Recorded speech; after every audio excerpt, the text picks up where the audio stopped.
Welcome to ICA Today. My name is Julie Milner and I'm the Chief Operating Officer for the International Council on Active Aging. And I'm pleased to welcome Colin Milner, CEO of the International Council on Active Aging. Welcome, Colin. Well, thank you, Julie. I'm thrilled to be here. Well, recently in your vision paper to the World Economic Forum, you were talking about the accumulation effect of population aging and why it's so important. Can you explain that to us?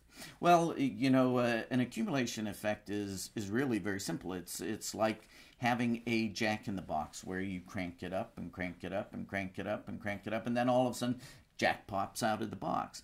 Well, the accumulation effect of population aging is very similar when it comes to the older adult market. I'll give you an example of what it looks like.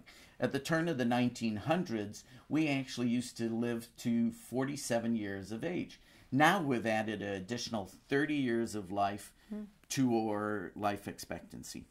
So we're living more life. So we've done the first crank. Now there are more people, 78 million baby boomers, starting in January of 2011, coming into this segment with more life. So we crank it again. We have more years, more life.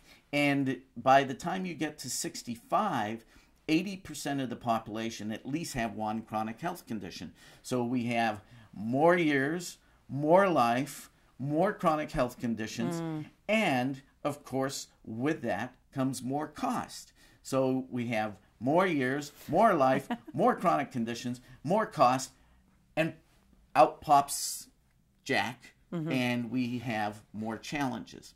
This is commonly known as the medical model, and we're all familiar with that.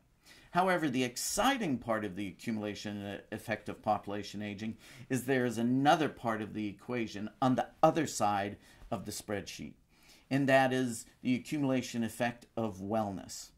And if you look at it, we now have more research showing that it really doesn't matter how old we are, that many of the issues that we used to think of as as aging issues actually have little to do with aging and more to do with lifestyle.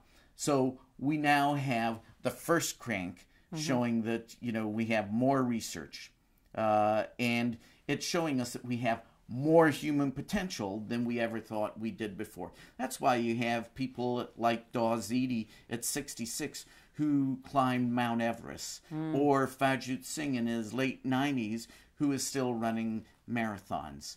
You know, people will say those are extreme people. Those were both very ordinary people who actually participated in something that they wanted to because they wanted to, and that they were capable of doing it. So we have more research, we have more human potential, and the reality is, from a business perspective, this is being driven because the baby boomers have more money.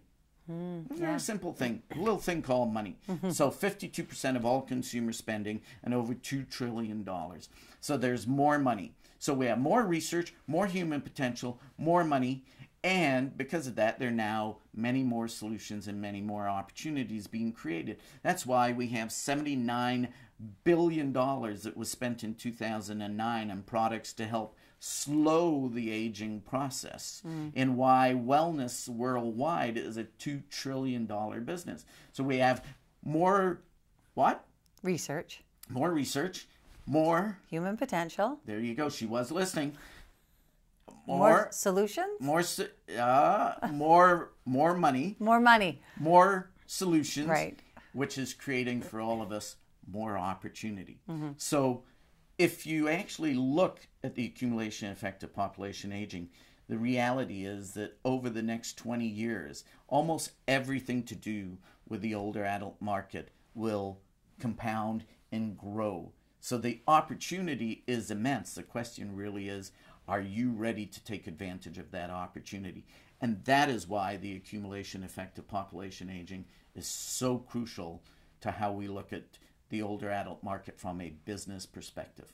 Oh, well, thank you very much, Colin. That's absolutely excellent. We appreciate you sharing the information with us. I think it'll help us move forward. My pleasure. And one thing to remember is the last crank, there's more Jack that pops out of the box. Thank you.